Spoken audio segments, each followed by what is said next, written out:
Good morning guys, it's Clipper King returning for another brand new review for my channel on the figure that you see in front of you, which as you can see is the Iron Man Mark 33 Silver Centurion from the Iron Man 3 movie. Anybody who's familiar with my channel will know that early yesterday morning I unboxed this and the Mark 42, which at the moment is there. Can't see because light's behind it, but it is there. The review has been done on that. The first part is uploaded and the second part is uploading now.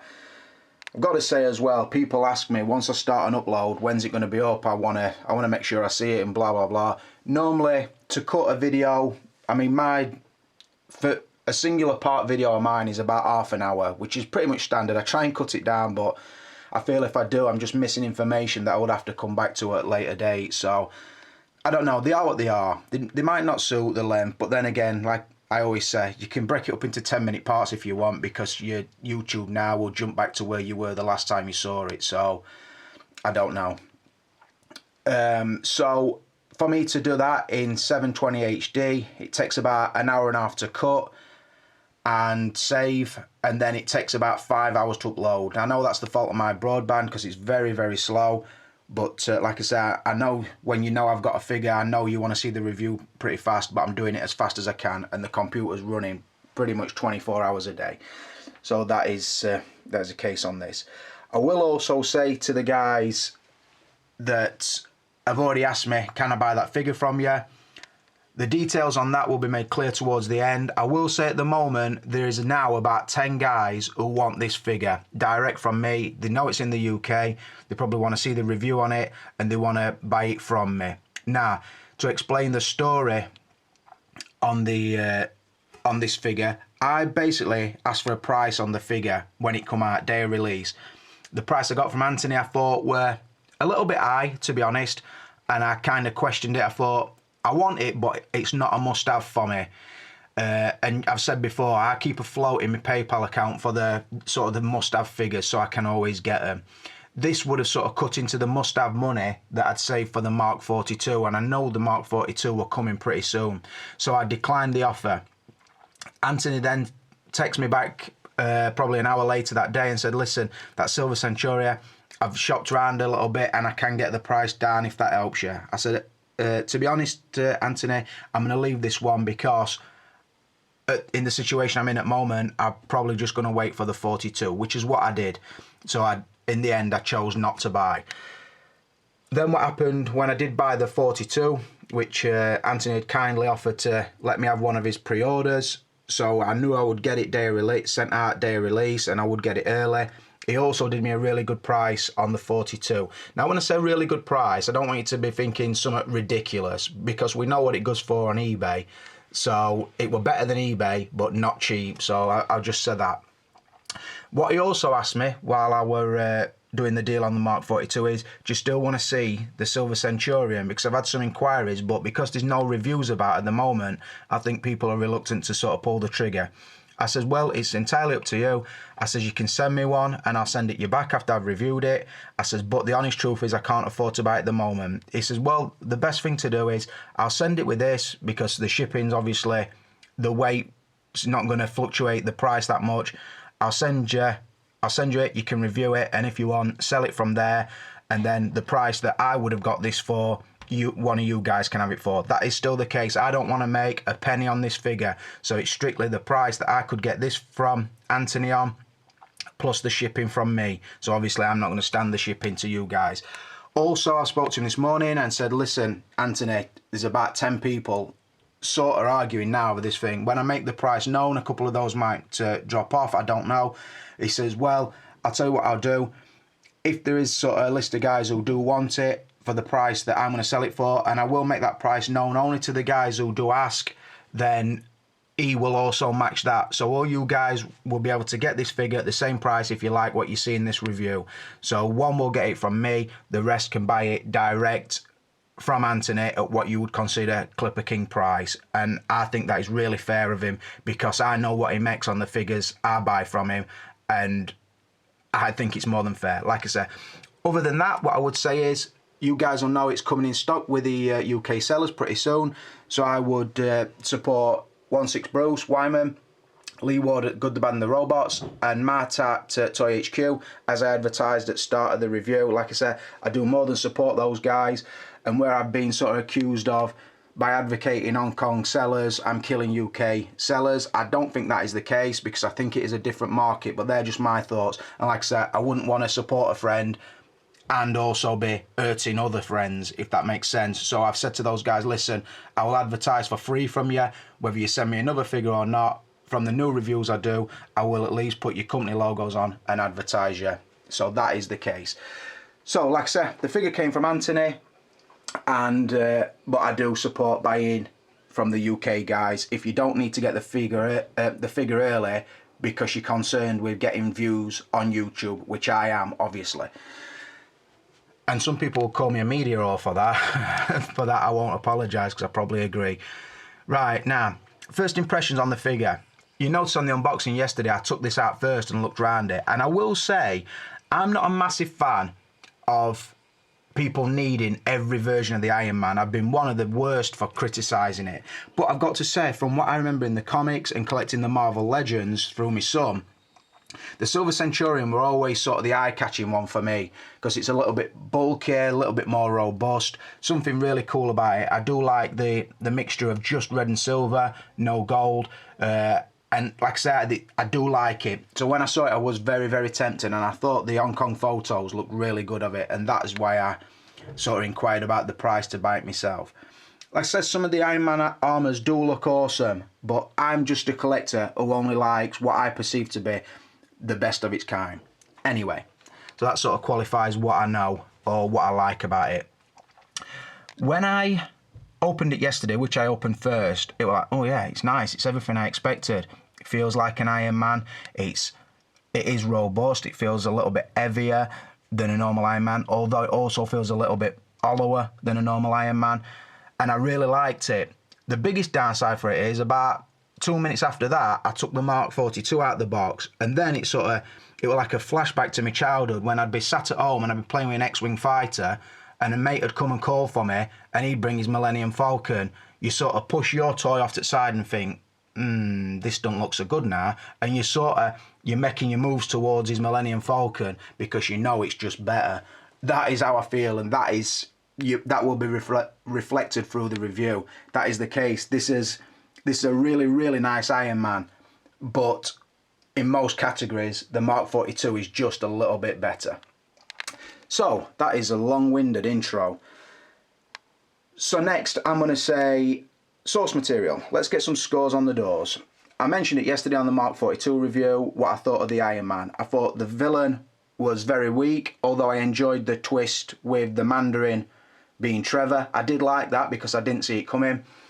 I didn't like the fact that, and this figure is key to what I'm about to say, you pretty much know and you understand that he's having sleepless nights since what happened in the Avengers films. He can't settle, so to speak. So he's pretty much spending his time building these new suits. I just wish there would have been like a montage or like a little sequence, maybe 15, 20 minutes, just explaining why the need for all the different suits, what each one does. Now, if you're a comic book fan, you will probably know. You will know that anyway. But to be honest, when these films cross over to a different media, i.e. into film, I think it would have been nice to say, well, I created the Silver Centurion because of this, and I created this underwater armour because of this, or this deep space armour because of this. I just think it would have been nice to just tip its cap to those and say, look, here is the Silver Centurion, and this is why we've included it. So I think that sort of weakened the film. Also, I said yesterday, I think there were a little bit too much Tony Stark and not enough Iron Man, and I do think that. So again, I'm going to give the source material I'll be honest, when I'm giving scores, I write it down on a piece of paper down there. And I very nearly wrote a 2, simply because I would have given it a 3 on the film, but only a 2 because this is hardly seen in the film. And I have done that in reviews before. But because I do like the armour so much, and I do know of the Silver Centurion from like I said, the Marvel Legends and the comics and so on and so forth, the animated TV show, I do recognise the Silver Centurion, so I am still going to give the source material a 3 out of 5. Onto the packaging, and I should be quick here because this just screams standard. in every sense of the word. It is just a shoebox design that we see on most of these Marvel figures with an inlay slip, standard 2-layer clams that we've seen before. The artwork is nice, I suppose, and probably would fit uniform with your Iron Man boxers. It is a shot of the figure. I suppose the only difference being it does have the special edition sticker, and that's because it does include the burning Mark 42 head, which I will show you when I get to the accessories. So like I said, the artwork's okay, nothing too eye-catching, nothing too textured as such. It is standard as standard can be. The inlay slip, pretty much just another shot of the figure, and the house party protocol, sir, and then the credits down there. I know nobody's that interested, because when I watch other people's videos and say pause to read it, I never ever pause to read it, so I'm not even going to bore you with that. Like I said, standard as standard can be, but I will say it has arrived in good condition, so I will give it a 3 out of 5. Moving on to the likeness, and this has looked pretty much like Groundhog Day, because everything I said about the Mark 42 pretty much applies here. I will show the clean head sculpt. That is the light up head, although I will say I've not put the batteries in, and I won't be doing on this one because obviously it's not a figure I'm keeping, so I feel that that is for the person who buys it to choose whether they put the batteries in or not. Pretty much what I'll be talking about is the Robert Downey head sculpt, or Tony Stark, whatever you want to say. I will say, like I said on the Mark 42, I do think that at the moment it is the best Tony Stark head sculpt out there, or Robert Downey Jr. head sculpt. It is the same one, and I think it also is the same sculpt as the mechanic version and the workshop version, although this, as you can see, is battle damaged. It is a nice sculpt, although I don't think it's still not perfect. Like I said on the Mark 42, it's just off somewhere, and I don't know why. I don't know. I wish I could say. I wish I even had an opinion that was strong enough to try and voice. I don't. I just, when I look at it, it never looks to me like it's dead on him. And when you have seen figures that are dead on, you sort of know what you're talking about, kind of thing. I know that's a weird way to try and qualify my opinion. It is awesome. It's a proper nitpick. It's just that when you've seen a Captain Jack Sparrow and you think, yep, Johnny Depp, no, that, not a problem. Some of the NBA figures, you look at them and think, oh yeah, dead ringer. This one, it's just off somewhere. I think they are getting better, but until I see one and I think, yeah, that's perfect, I'm never going to tell you that it is, because if I don't believe it, I won't say it. I will say that it is a different paint job to the 42, and I think for this, I will get the Mark 42 head. Alright, I'll go one better than that. I'll not get the head, I'll get the figure. So what I'll do, I'll take the face plates off so we can have a good look at them, and I can point out some of the differences. Right. The first thing I noticed when I looked at him is on the Mark 42, his eyes are sort of, would be looking there, so up and to his left on the 42. On the 33, he's pretty much looking dead ahead. I think if you come up here, there's no battle damage on the upper right forehead, whereas on this one there is. This one doesn't have battle damage on the right cheek. This one does. Moving across to the other side. This one seems to have more battle damage on the left hand side, sort of the cut on the upper forehead and then around the eye and then the drip down the cheek. The nose and lip is on both, I think.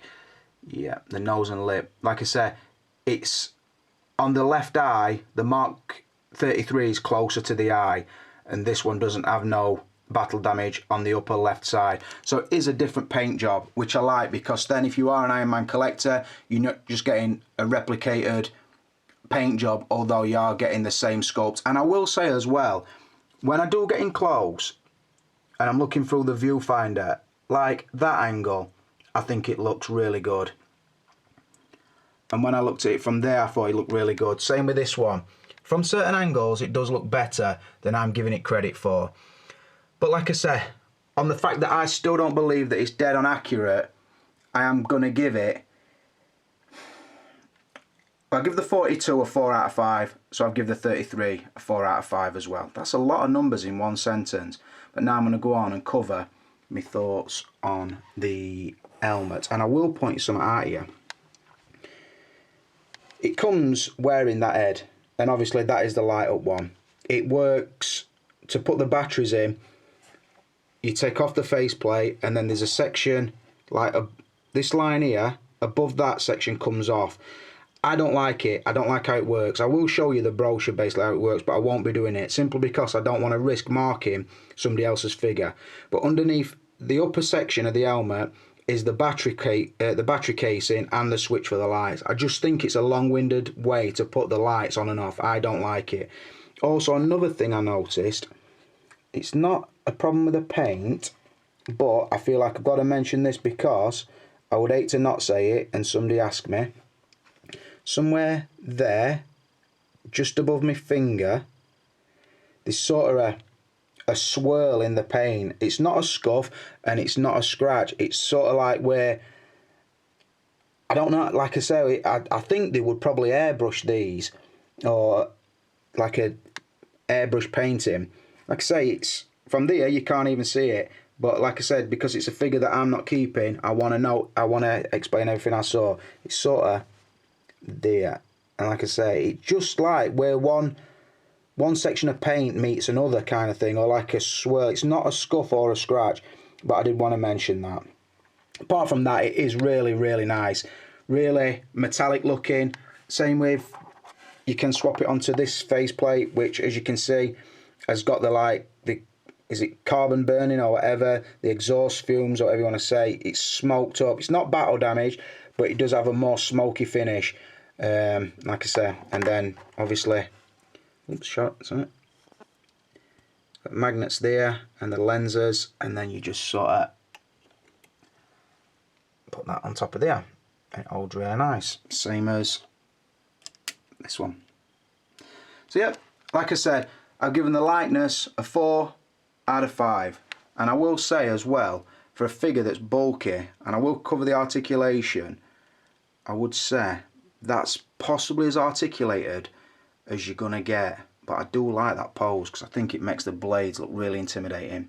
So well done to me. Rolling on to his outfit, and this one should be pretty easy to cover compared to the Mark 42, which were a little bit of a nightmare. To show you the pose first, pretty much got him in a flying pose, using the blast hands to kind of steer him. Got him on his flight stand. I've opened his sort of the leg air brake flaps, and then swapped out to the battle damage chest piece, which does look nice. And I have got the sort of the dirtier faceplate on in front of the Robert Downey head sculpt. So pretty much what I've done. First things you notice, particularly straight out of the box, or what you see from the pictures, is it is bulkier, a lot more robust than a standard Iron Man. Particularly through the body section, and also the sort of triangular shoulder pads. Now, where it looks good when it's posed, it does conflict in places and limit the articulation. So most of this, what I said, will cover articulation as well. So I'm really covering what it looks like and how it moves and what have they done to try and help the articulation, pretty much like I did on the Mark 42. This is pretty much, they have tried things. For example, when you're posing the elbow, you pull this section down, so that is extended now, which gives you a better bend through the elbow section. Same on that arm, but inside the ball joint socket into the shoulder, try and get the angle where you can see it, there's no, it'll rotate, but there's no like swivel and like where you will be able to rotate the shoulder section as a whole forward. It don't, it'll just turn on the ball joint inside there, sort of thing, like pretty much standard to a normal Iron Man. It doesn't like pop the barrel out like the Mark 42 does, or I understand the War Machine and Iron Patriot do. It doesn't do any of that. The ab section here you do pop it up to get a better rotation. As you can see, it's pretty rotated there. It doesn't massively alter it, to be honest, and same with the dip. It does make it slightly better, but it's not a massive change. But you can see there is a rotation, probably a centimetre, because that would be the central plate, which would rotate back to somewhere here. You see, the break in the ab is there. Again, does look nice and not too noticeable. Moving down, the girdle section is back to the soft rubber, like most of the Iron Man figures. Inside here, it's on sort of a ball joint, which that is pulled down. You can push it up like further into the girdle, but it'll also pull down probably half a centimetre to give better articulation when bending the leg forward and back. So like I said, they have tried, but I always feel because of the bulkiness of the suit, there is always an hindrance when you try to do something. Another point I'll make while it's in this pose, when you open the air flap, that is about as open as it gets. You can see there is detail in there, but there's no way that you can sort of fold it all the way back, although the book says it will go to further than that. What you find is the hinge runs inside a runner on the inside of the leg, and the higher you try to, like here, the higher you try to bend it up, what it does, you sort of pull that off. I can't show you one-handed and I don't want to. Like I say, when you close like this should show you what I mean. When you fold it down, you then shove it in, you like squeeze it in.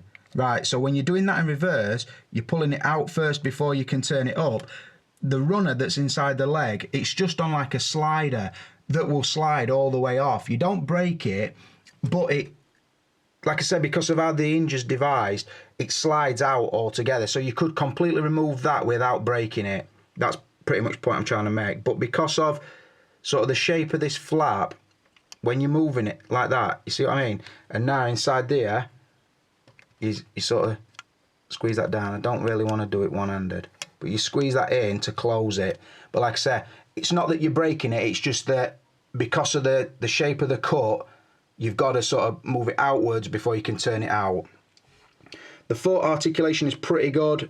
Not as good as the Mark 42 again, because there's no way that you can pop the foot down to extend and rock and turn the foot, so to speak. But like I said, I think most people who are interested in this figure will know it's going to have its limitations because of the size of it.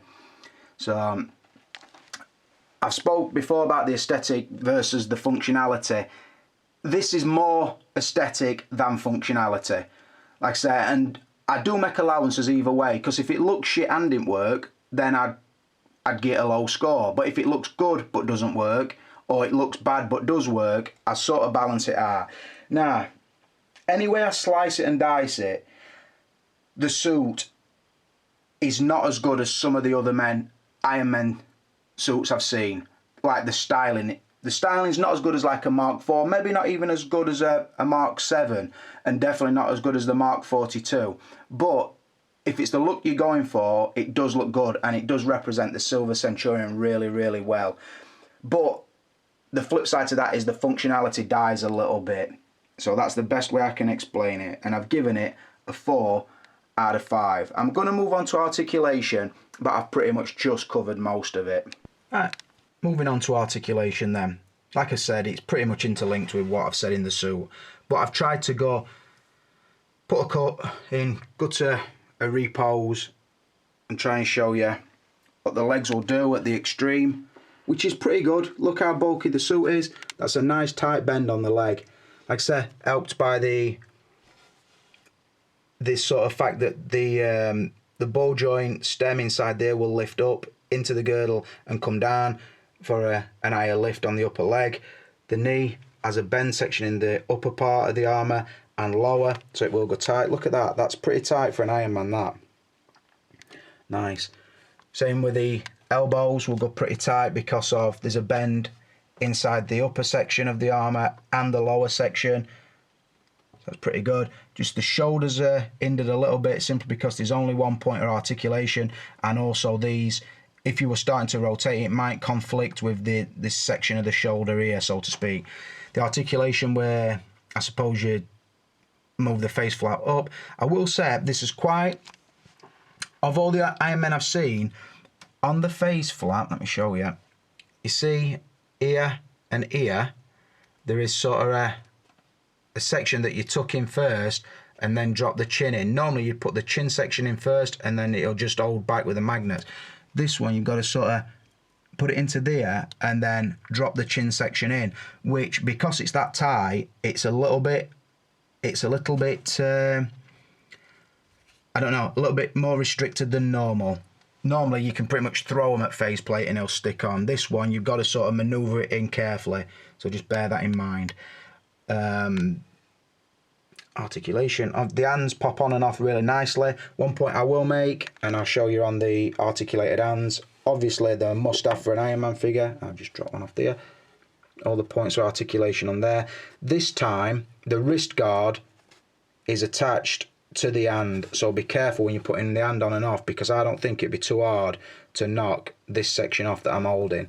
I think the reason for that is because the blade slips into that hole, so that's why. And then when you're rotating the hand on sort of the end of the arm, it all turns together like that, so to speak.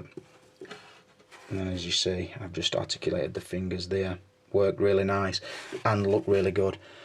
So it's better than you would think, to be honest. Like I said, it is a bulky Iron Man compared to others, yet it's still pretty articulated. The only thing, like I've said before, that's sort of now hindering my judgment is the fact now I've seen the Mark 42, and anybody who's seen the die-cast War Machine or Iron Patriot would also probably now think the same.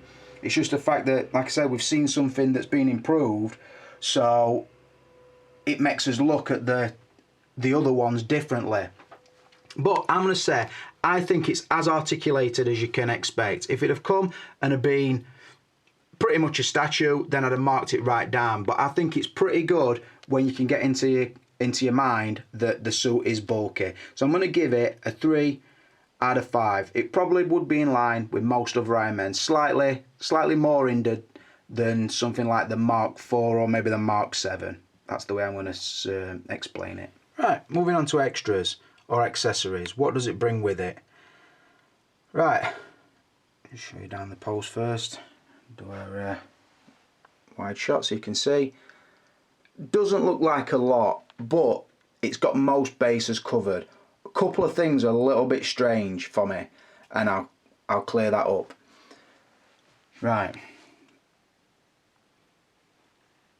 as you can see, first things first, the blades that appear to be coming out of his wrist guards are metal. Very tricky to get in and very sharp, so be careful when you're pushing them in. Don't put one end in and then try and push it in with your thumb, because you're going to end up stabbing yourself.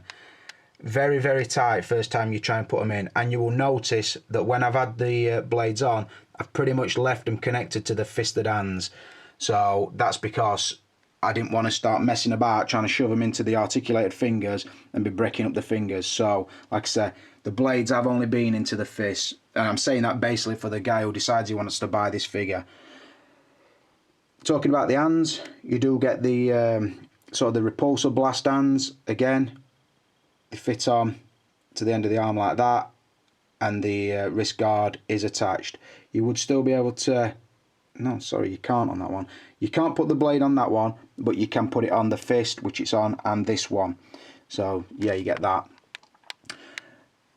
Batteries, as you can see, still in the tray, you get 12. You need 3 for each arm, 3 for the head, and 3 for the chest light. I've not put them in. I think they would look really nice as well, because I do like the chest reactor on this. And I do like the fact that when you swap it to the battle damage, you can see it's got the edge of broken glass around there. I think it would look really nice. Like I say, I decided not to. Talking about batteries, this is a strange one. You do get a flight stand, which, very nice. It holds the weight because it is a metal rod that is flexible. The thing I don't understand is, these look like lights to me, around the side. There's no nameplate, which I would have thought would have been there. And when you look underneath, it looks like there's a battery casing, yet it tells you in the instructions there's no light up function. So that's probably why they filled the screw hole in so you can't take it off. So I thought, they give you this stand, obviously it's a stand that's come with another Iron Man, so they're pretty much just reusing it. But you think, well, just put some wiring in, put the bulbs in, let's have a light up stand. But they didn't. They give you the stand but not the lights inside, which is a bit weird, because it's not like this figure is cheaper than any other Iron Man, so I don't understand that. The standout extra for me is the head sculpt head with the faceplate. That, like I said, the faceplates are interchangeable, so if you wanted that head on but with a clean faceplate on top of his head, you could do that. And then I think the fact that it's limited edition brought this. I don't know if every version brings this, and this is not actually the head to this suit. This is the Mark 42 helmet, and you see that it's got the flame coming out the eyes. I'm not sure how you light that up, because there's no illuminated neck post, so I don't know. I will say inside the helmet is totally hollow, so I think it's just to display. It is a nice touch, and the battle damage on it is really good, the paintwork and everything. But like I said, an Iron Man fan would probably want it. To me, it doesn't really make much difference, but they did include it. As important as anything, I suppose, of the extras, particularly on this, is the instruction manual. That shows you what I was saying about removing the skull cap to get to the batteries, and then pretty much putting the batteries in the chest and arms. And then on the back of that leaflet is all the, bring it to front, sorry, all the moving the mask, swapping the chest plate, swapping the hands, putting the blades in. The articulation pretty much shows you there. You can pull the arm down and then it will go to 90 degrees. On the waist, you can sort of separate the figure and then it will rotate and crunch. It shows there. And then here it shows the mechanism on the hips. Like I was saying, that the ball joint stem will move up and down to improve the articulation.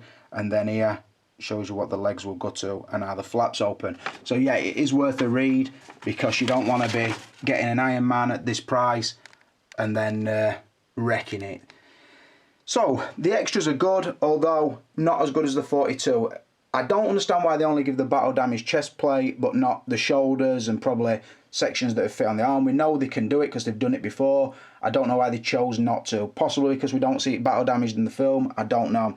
But it comes across as sort of the diet Iron Man. It's like low sugar, so to speak. It's not the full fat version. So I suppose that's why they cut corners a little bit on certain things, including the stand. No nameplate, no batteries inside, no light up function. Don't understand it. But like I said, the fact it has got a decent base and another head sculpt, by my own rules, pretty much takes the extras up to a 4 out of 5. Right, I'm going to move on to value, and this is going to be tricky because I've said before, I don't like to talk about the prices I pay, because I don't know if I paid the same price as everybody else, and I don't want to create a conflict or whatever, or put to Anthony or anybody I buy from into a situation where I can say, well, I paid that, and for them people to then turn around and say, well, so why did you ask me for this much? Or, well, I got it cheaper than you, that sort of thing. So to cause all that, to stop the cause of all that, I never talk about prices in video. Now, for the sake of selling stuff, at some point I've got to talk to people and say, look, this figure cost this, and this is what I'm selling it for. So that has got to happen at some point. What I will say as well, like I said, I made it clear from the unboxing, this is not my figure. I don't intend keeping it. It is Anthony's figure. He sent it me free of charge. It is now in the UK. I did say that. The price that I got it from, or the price that Anthony wanted from me, is willing to sell to you. So that is what the figure is worth. I can't do anything about that. I will honestly say I don't want to make a single penny. The way I look at it is, I've just done a free review. That is what I would say. So like I said, the price is the price. I can't do anything about it. I will just tell you again, I'm not making anything on it. Also, I just want to zoom back just to show the Iron Man, so you can sort of make a comparison on a Mark 7 to the size of the Silver Centurion Mark 33 to the Mark 42 at the back. People have asked if I would show all together, so they are all together. Now, the value. When it came out last week, I saw it, I think, on I saw it on eBay, and the best price at the time, and I think only Tim Centre got it, were £197. I could be wrong, it was £197. In all honesty, I went to Anthony and said, what is the price you can do me for that? He gave me a price that was above that, and I said, Anthony, I can't afford that, buddy. Basically, thanks for your price, I appreciate you sending it me so fast, but I can't afford that because I'm saving for the 42. So, like I said, then he got back in touch and said, about an hour, 2 hours later, whatever it were, Rick, I've called into another shop and I can get it for this price, which means the price to you is X amount, which brought the price down under the eBay price. So if I were going to have got it last week, I would have definitely bought it from Anthony at the price that he's done it me for. Now, that price that he's done it me for is still that price of that figure. So if you want that, bear in mind that it is Anthony's price. Now, yesterday when I put the unboxing up, I pretty much made it clear that if I decided to keep the 42, then the 7 would be for sale. Now, the 7 is my figure, obviously, the 42 is my figure. I will be keeping the 42, so that Mark 7 is now available. I've looked at the price on eBay, and I think the cheapest one at the moment on a buy it now price is about 260 quid, 270 quid shipped. I don't want anywhere near that. If you want to buy a Mark 7 for a lot less than that, then I will sell you mine. And like I said, that's pretty much first come, first serve, which is what I should have really said about the Silver Centurion, because I took it out of the box and I said it would be available. All day yesterday I'm getting messages, Rick, definitely I want that Silver Centurion, regardless what you say, I want it. Can I buy it here? I definitely want it. The first guy to speak to me personally was Bruce Hodge, I'll be honest. But at that time, the guy talking to Anthony was Callum Newlands. So he'd sort of done the deal with Anthony and I'd sort of done a deal with Bruce. Now, through the day, I got more things, and I basically sent replies back saying, listen, I've got guys waiting for it already. Now, them guys who have blindly said they want to buy it, they don't know the price. So what I'm going to say is, after this review, if you want the definite price and pull out, then I understand. But like I was saying, everybody should be able to get it at the same price now, because what Anthony has said to me is, if anybody wants it and the subscribers are yours, then this is the price I've done. It's sent them to me. I'm not going to talk about it in this video, but if you inquire about the Silver Centurion, then there should be a Silver Centurion for everybody. Obviously, the one I've reviewed, there is only one. So, like I said, and it will be the same price, so nobody's getting ripped off. The price from me is the value of that, plus the shipping from me, from Anthony. He can do it for that price from Hong Kong, or he can actually save you another £10, but it will be on longer shipping. So think about that. And like I said, that is straight down the line. Like I've said, I don't want to make note. I don't need to make note. I've just reviewed the figure for free. The value on the figure, at the price that that one's going for, I think is about the right price for an Iron Man. It is a lot of money, but all these figures are a lot of money. You're in this game because you've obviously got money. That's the way I would say it. It doesn't bring as much as some other Iron Men, so I've got to sort of knock that off. But like I said, the price is a really, really fair price for a figure that I know that in 6 months, a year's time, will be going for more than you can buy that from after this review's gone up. So I'm going to give the value a 4 out of 5, giving the total score of the Mark 33 a 25 out of a possible 35, which is a really respectable score for any figure. So I've really enjoyed reviewing it, to be honest. It's been nice to be able to see a figure that, firstly, I know I'm not going to keep, just by my own criteria collecting, but also something that's, I don't know, along the lines of something I've seen before, but has slight differences. It does sort of improve my knowledge of these Iron Man figures, so massive shout to Anthony for that. I will also say, while I'm talking about the prices, is bear in mind, when this comes into stock in the UK, if there is any available, talk to 16 Bruce, The Good, The Bad and the Robots and Toy HQ, because you might be able to make another saving on the price that you'll be able to buy this now for. So bear that in mind. Like I said, I don't want to advocate buying from Hong Kong if it's going to hinder the UK sellers. The way I look at it, or justify it, I suppose you could say, is if you're buying from an Hong Kong seller direct, you're not buying from eBay. Now, I don't mind the eBay sellers losing out. I just don't want my friends in the UK to lose out. So like I said, bear that in mind. Any questions on this as regards to buying it, ask me and I'll put you through to Anthony, because then he will know that you're a subscriber of mine who's looking for that figure. So, and then the prices can be discussed, because then I'm considering it's private, so to speak. But for for now, that's another review done and dusted. I don't know what the runtime is. I would think it's around half an hour like they always seem to be. Like I said, break it up, watch it in parts, do what you want to do. But for now, this is a Clipper King Brothers, and I'm out of here.